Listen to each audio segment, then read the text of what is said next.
کہ ہمیں لوگ کیا کہہ رہے ہوں گے، ایسے لوگوں کے لیے آپ کیا کہہ سکتے ہو جن کے بدن کھلے ہوئے ہوں، جن کا کوئی عزت و وقار نہ ہو، جن کا کوئی معیار نہ ہو، ایسے لوگوں کے بارے میں کیا کہیں گے آپ؟ تو آپ ان کی نقل کر رہی ہیں کہ جن کا ٹھکانہ جہنم ہے، آپ ان کی نقل کر رہی ہیں کہ جن کی اخروی زندگی تباہ و بربادی لیے ہوئے ہیں، آپ ان کی نقل کر رہی ہیں جن کا کوئی عزت و وقار نہیں ہے۔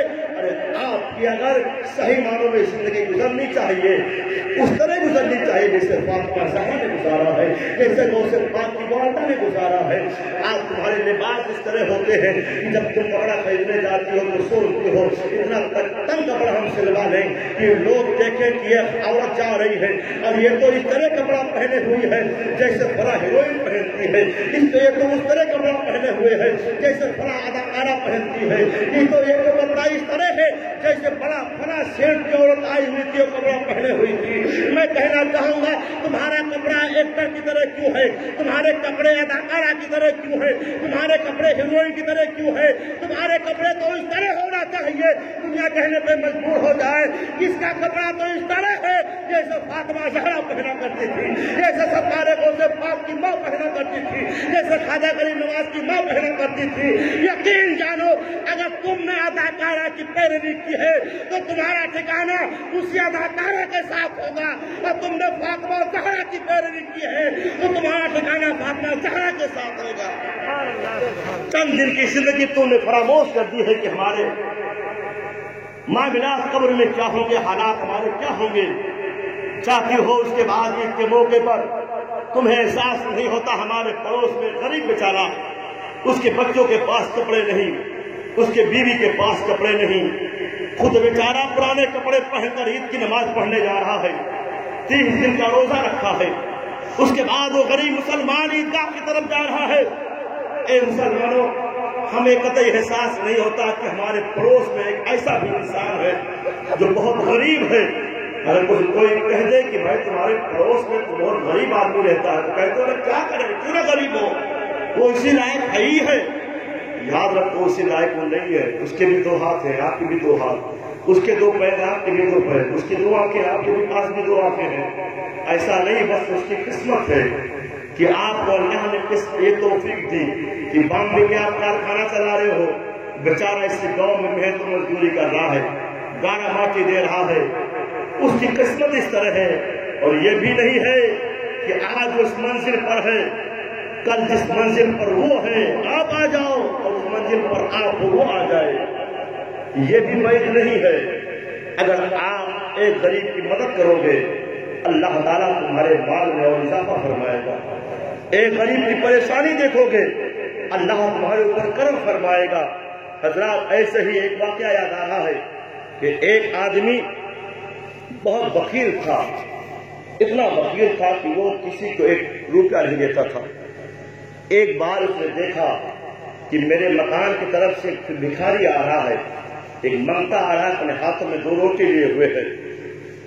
وہ بھکاری منگتا آ رہا ہے، پوچھا بھائی روٹی تم کہاں سے پائے ہو؟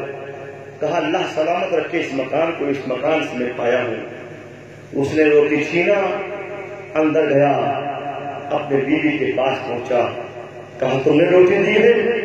بیوی کانپنے لگی، میرا شوہر بڑا ظالم ہے، بہت کنجوس ہے، یہ جان پائے گا کہ میں نے روٹی دی ہے تو میری خیر نہیں ہے۔ بیوی کانپنے لگتی ہے، کانپتے ہوئے اس نے سچ بولا، کہا ہاں بھکاری آیا تھا، کئی دن کا سوکھا بیچارہ، میرے پاس 2 روٹیاں تھی، میں نے اٹھا کر دے دی۔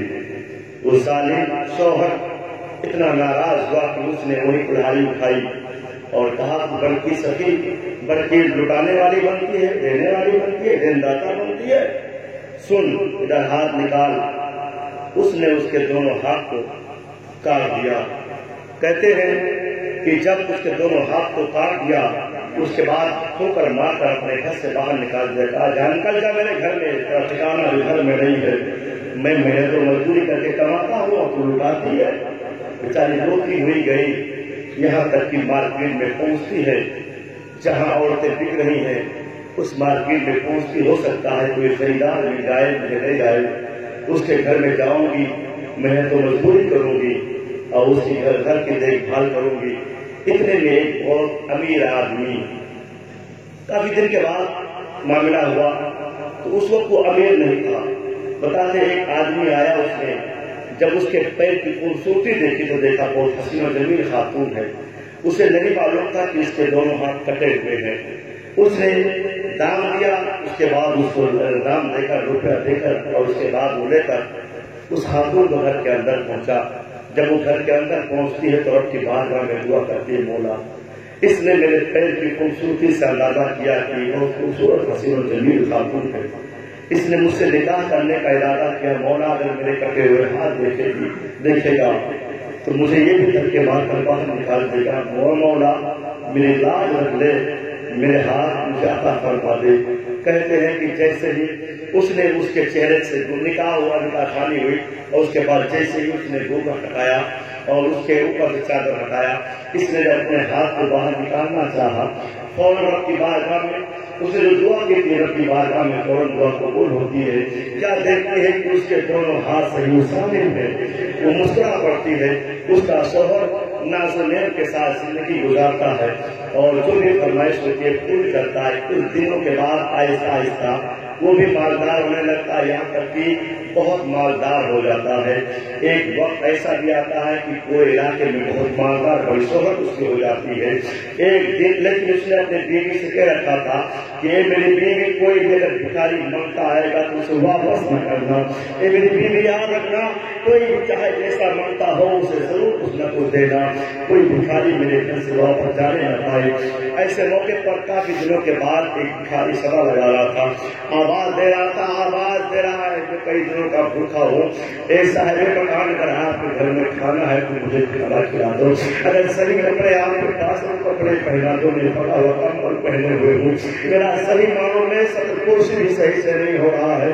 اے صاحب مکان اللہ مکان کو سلامت رکھے, آپ کیا اولاد آپ کے بچوں کو سلامت رکھے, آپ کی دولت کو سلامت رکھے. تو خاتون گھر میں موجود تھی, اس نے اپنے گھر سے کچھ روپیے لیے, کچھ اشرفیاں لی. اس کے بعد گھر میں جو کھانا تھا سب کھانوں کو لیا. اس کے بعد ایک تسلی میں لے کر اس نے جیسے ہی دروازے کے پاس کھڑے ہوئے بھکاری کو دینے کے لیے ہاتھ آگے بڑھائی. اس نے ویسے کیا دیکھا کہ ایک چہرہ وہی چہرہ ہے جو کئی دنوں پہلے اس کا شوہر تھا. جیسے چہرہ دیکھ کے آپ سے گر جاتی ہے اور بے ہوش ہو جاتی ہے. تھوڑی دیر میں اس کا شوہر آ جاتا ہے, بھکاری کے گریبان کو پکڑ لیتا, کہتا بھکاری میری بیوی کو تم نے کیا کر دیا. وہ بھکاری پریشان ہو کر کہتا ہے میں نے کچھ نہیں کیا ہے, یہ تو میرا چہرہ دیکھی بے ہوش ہو جاتی ہے اور بے ہوش ہو گئی ہے. اس کو میں نے کچھ نہیں کہا, میں تو بھکاری ہوں, مانگتا ہوں. اس نے میرا چہرہ دیکھا تھا اور جیسے چہرہ دیکھا ویسے بے ہوش ہو گئی ہے. اس نے جلدی سے پانی کا چھینکا مارا, اس کو ہوش میں لایا. پوچھا اے میری بیوی تجھے کیا ہو گیا, کیا بات ہے, کس چیز نے تجھے بے ہوش کرنے پر مجبور کیا, آخر مجھے کیا ہے میری بیوی. تو اس خاتون نے کہا تھا یہ حیرت کی بات ہے, یہ کیسی خدا کے کیسی بے رنگی قدرت ہے, یہ کیسے خدا کی قدرت ہے کہ آج جو میں اپنے سامنے جس کو دیکھ رہی ہوں وہ کوئی اور نہیں ہے. چند سالوں پہلے جس نے میرے ہاتھ کو صرف اس لیے کاٹا تھا کہ میں نے 2 روٹی بھکاری کو دے دیا تھا, آج بھکاری بن کر وہ ہمارے دروازے پہ کھڑا ہوا ہے. ایسے موقع پر روتے ہوئے اس خاتون نے کہا تھا اے میرے شوہر نامدار, یہ بھکاری ہے جس کی میں بیوی تھی چند سالوں پہلے, اور اس نے مجھے طلاق دے کر مارتے ہوئے مجھے بھیج دیا تھا. لیکن رب کی قدرت دیکھیے کہ آج یہ بھکاری میرے سامنے کھڑا ہے, اور بھکاری یہ آدمی میرا شوہر جو پہلے میرا شوہر تھا وہ بھکاری کی شکل میں میرے سامنے کھڑا ہے. رب کی قدرت دیکھیے. ایسے موقع پر وہ کہتا ہے جس کے ہے اب بیوی جس کی بات کر رہی ہے, وہ کہتا ہے اس سے بڑی تعجب کی بات مجھے میں بتاؤں. کہاں کون سی بات ہے, کہا اس سے تعجب کی بات یہ ہے کہ چند سالوں پہلے جس بھکاری کے ہاتھوں سے اس نے روٹیاں چھینی تھی وہ کوئی اور نہیں تھا, میں ہی تھا. یا اللہ کریم کا کرم ہوا ہے کہ آج جس نے میرے ہاتھوں سے روٹی چھینی تھی آج وہ دروازے پر بھکاری کی شکل میں روٹی مانگ رہا ہے. ایک مسلمانوں بتانے کا مقصد یہ ہے کہ اگر آج ہم لکھپتی کروڑپتی ہیں تو کوئی ضروری نہیں ہے کہ ہمیشہ ہمارا مال باقی رہے گا. نہیں, بلکہ اگر آج ہم لاکھ ہیں تو تو ہم لیک بھی ہو سکتے ہیں، اور اگر ہم لیک ہیں تو لاک بھی ہو سکتے ہیں، لیکن ہمارے لیے ضروری ہے کہ ہمیشہ ہر حال میں اس بات کا ہم خیال رکھیں کہ اللہ کریم عطا کرنے والا ہے، اللہ جتنا ہی میرے اوپر خوش ہوگا، مہربان ہوگا، اللہ اور عطا فرمائے گا۔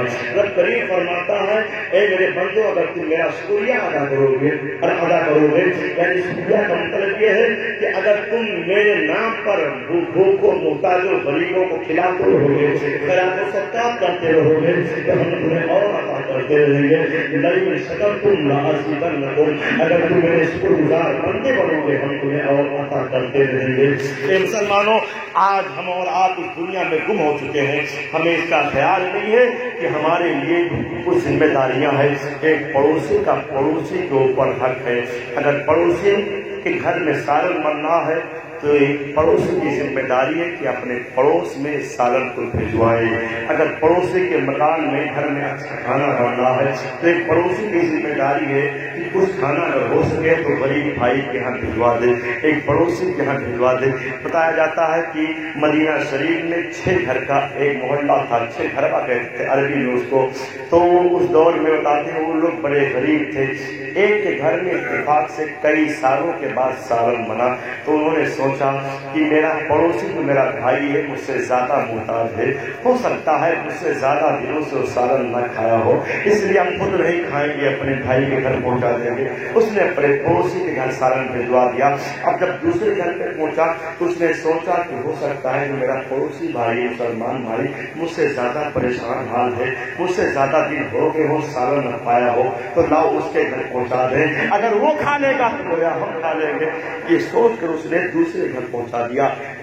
جب وہاں پہنچا تو تیسرے گھر والے نے سوچا کہ جو میرا پڑوسی چوتھے گھر والا ہے ہو سکتا ہے مجھ سے زیادہ دن گزر گیا ہو، یہ سالن نہ پایا ہو، اگر میرا پڑوسی کھا لے گا تو گویا ہم بھی کھا لیے۔ اس نے اٹھا کر چوتھے گھر میں لے گیا۔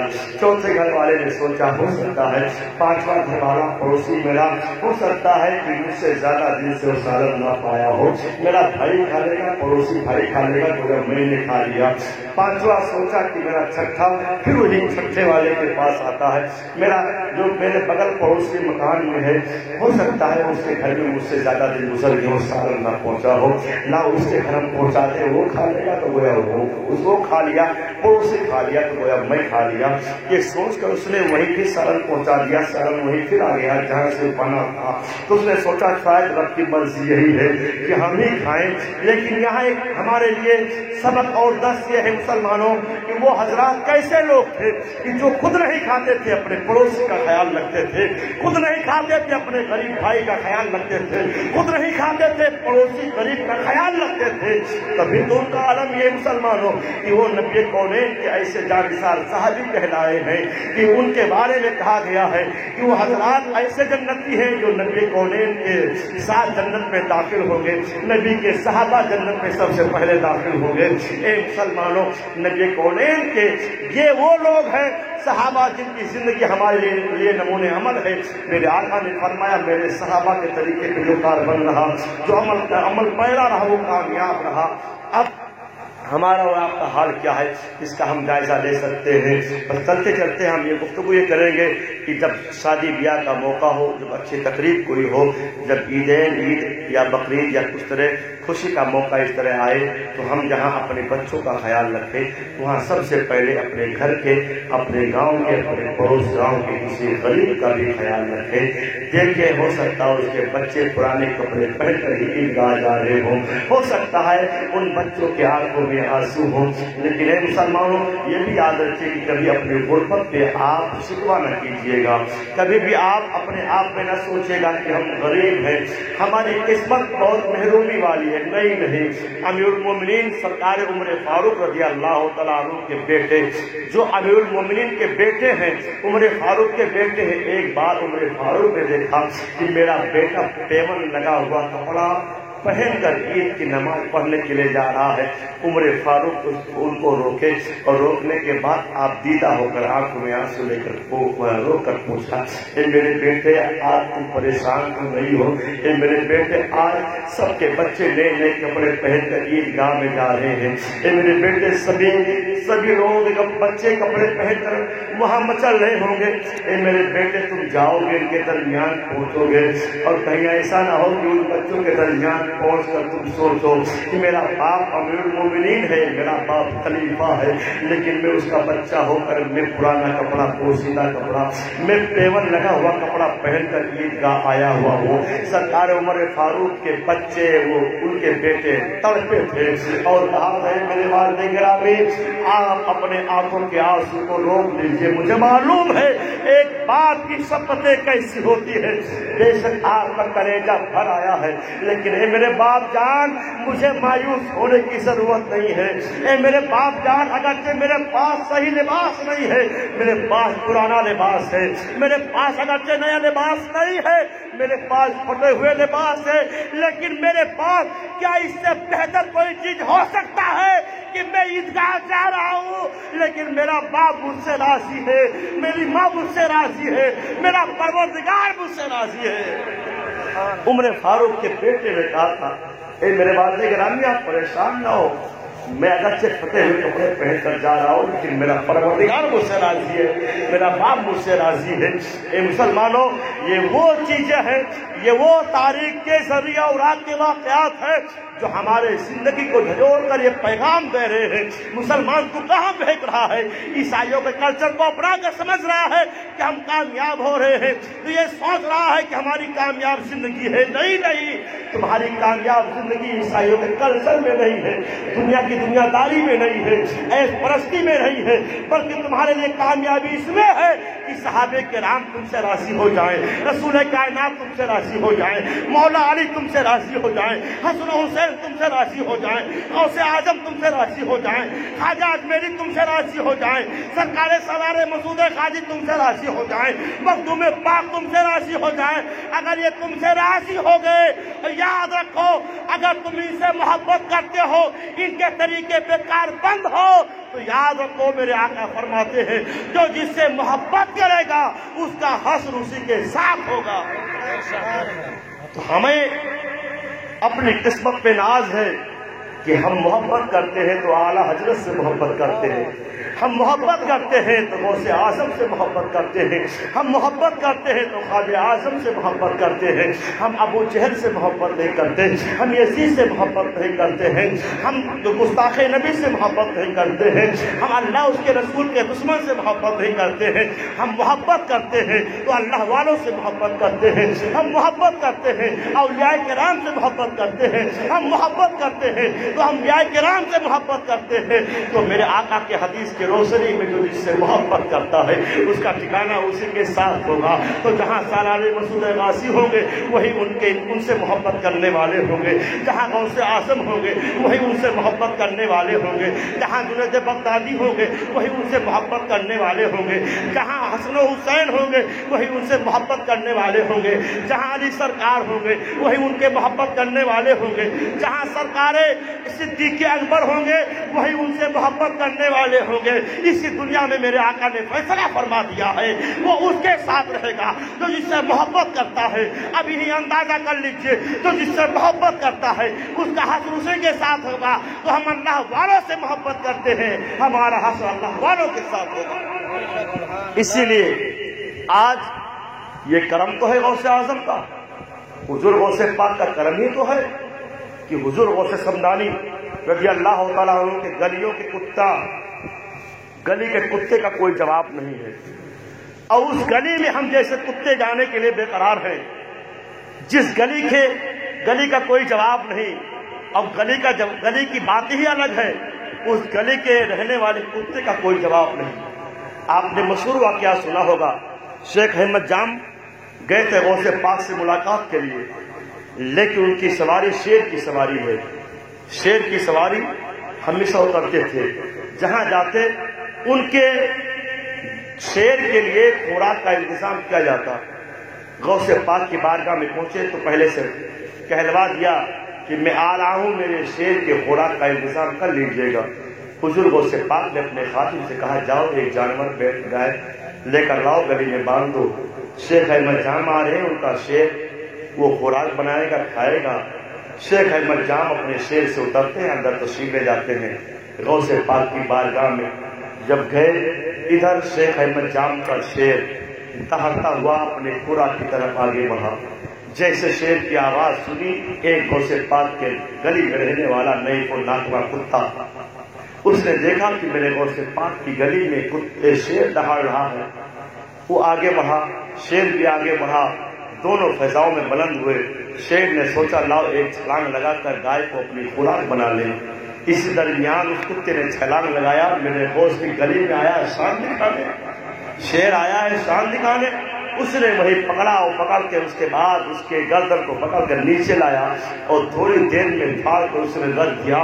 بریلے کے تاجدار جب اس واقعے کو سنتے ہیں تو مچلتے ہیں، اور ہم غریبوں کو یہ پیغام دیتے ہیں، اے غوث پاک کے دیوانوں دیکھ لو غوث پاک کے گلی کے کتے کے کتا کی شان کیا ہے۔ میرے غوث پاک کی گلی کا کتا اس طرح ہے کہ شیر کو پھاڑ کے رکھ دے رہا ہے۔ کیوں نہ ہو، کیوں دبے جس پہ حمایت کا ہو بن جا تیرا، کیا دبے جس پہ حمایت کا ہو بن جا تیرا۔ شیر کو خطرے میں لاتا نہیں کتا تیرا، شیر کو خطرے میں لاتا نہیں کتا تیرا۔ اور میرے اعلیٰ حضرت کہتے ہیں تجھ سے سگ، تجھ سے در، در سے سگ، سگ سے ہے مجھ کو نسبت۔ تجھ سے در، در سے سگ، سگ مانے کتا، سگ سے ہے مجھ کو نسبت۔ میری گردن میں ہے دور کا ڈورا تیرا، میری گردن میں ہے دور کا ڈورا تیرا۔ تو ہم غوث پاک کے غلام ہیں۔ جب غوث پاک کے گلی کے رہنے والے کتے کا کوئی جواب نہیں تو ان کے غلاموں کا بھی کوئی جواب نہیں ہونا چاہیے۔ حضور غوث پاک کے نام پر 11 شریف آتی تو ایک مرغا کرتے ہو، اور میں تو کہتا ہوں مرغا ایک نہیں 11 مرغا کرو۔ وہاں بھی جتنا کہے کہ حرام ہے اتنے ہی زیادہ مرغا ذبح کرو۔ غوث پاک کی بارگاہ میں 11 مرغا ذبح کرو، ہو سکے لنگر کھلاؤ۔ میں یقین کے ساتھ کہتا ہوں ایک سال اگر آپ نے ایک دیگ کا انتظام کر لیا، آنے والے سال غوث پاک کا کرم ہوگا 2 دیگ کا انتظام ہو جائے گا۔ ہم غوث پاک کا صدقہ کھاتے ہیں، نبی کا صدقہ کھاتے ہیں تیرے در کا، پیتے ہیں تیرے در کا، کھانا ہے تیرا پانی ہے تیرا پانی، دانا ہے تیرا دانا۔ ہم غوث پاک اور اللہ والوں کے یقیناً ماننے والے ان کا خیرات صدقات کھاتے ہیں۔ عنایت اللہ بھائی کیا محفل نور ہوئی، اللہ تعالیٰ اس محفل نور کی برکتوں سے کو مالا مال فرمائے، اللہ آپ کا آنا قبول فرمائے۔ ہمارے کہنے میں آپ کی سننے میں اگر کوئی غلطی لفظ ہوئی ہو رب اسے معاف فرمائے، اور اس